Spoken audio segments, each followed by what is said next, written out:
కట్టి తీరాలి కదా. ఇంకపోతే కళ్ళు మూసుకొని కళ్ళు వేసేసరికి రెవెన్యూ రావట్లేదు, రాజధానిలో రెవెన్యూ రావట్లేదు.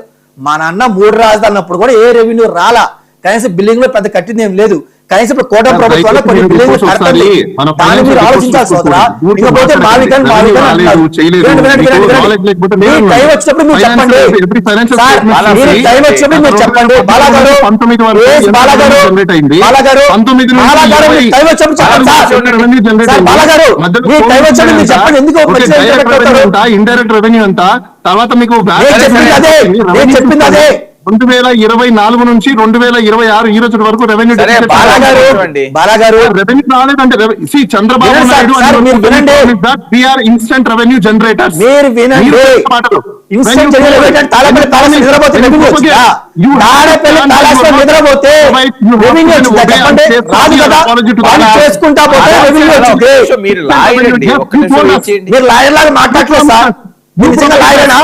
మీరు నిజంగా లాయరేనా?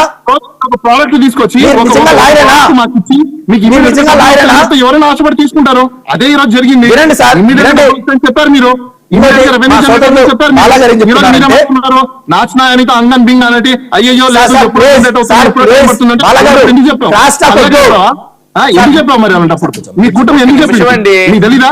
చేయనప్పుడు చేత కానప్పుడు ఎందుకు రెవెన్యూ జనరేట్ చేస్తాము అని ప్రామిస్ ఎందుకు చేశారు? ప్రొపగేట్ ఎందుకు చేశారు? ప్రొపగండా ఎందుకు చేశారు? మీకు చేత కానప్పుడు ఇప్పుడు అపాలజీ చెప్పండి పబ్లిక్ అందరూ రాంగ్ కమిట్ అయ్యామని చెప్పి చెప్పండి. బాలాగారు ఇప్పుడు చదువుకుంటున్నారు, లాయర్ చదువుకుంటున్నారు కూడా అప్పుడు ప్రశ్నించలేదులే, ఇప్పుడు బయటకు వచ్చి ప్రశ్నిస్తున్నారు నాకు తెలిసి. ఇంకపోతే ఇదే మాట సార్, ఈయన ఏమంటున్నారు, ఈ రోజు 30,000 40,000 పెట్టి కొనటానికి ఎవరు ముందు రావట్లేదు, రేపు కూడా ఎవరు రారు, రేట్లు అంత పడిపోయింది, ఈ ల్యాండ్ ఎవరు కొంటారు అది అని వీళ్ళే అంటారు. అలా కాదు, జనసేనలో టీడీపీలో బీజేపీలో భూములు దోచుకున్నారు, ఇన్సైడ్ ట్రేడింగ్ జరిగింది, 1000 కోట్లు సంపాదించుకున్నారు, మళ్ళీ వీళ్ళే అంటారు. ఏదో మీరు ఒక మాట మీద నిలబడింది, ఆ భూములకు వాల్యూ ఉన్నాయా లేవా?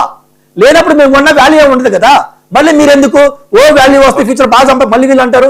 అలా డబల్ మాట్లాడారు. ఏదో ఒక మాట మీద నిలబడాలి బాలాగారు, అది మీరు గుర్తుంచుకోండి. ఇంకపోతే మీకు వాల్యుయేషన్ అంటే ఏంటి అనేది నాలెడ్జ్ లేదు. నేను చెప్తాను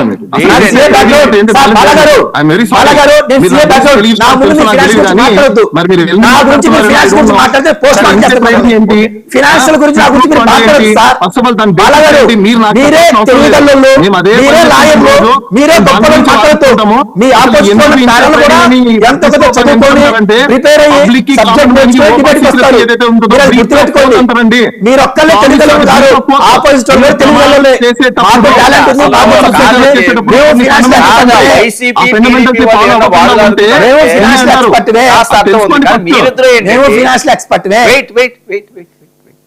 మల్లేష్ గారు రెస్పాండ్ అవ్వండి, ఇస్తారు కన్క్లూడ్ చేద్దాం సార్.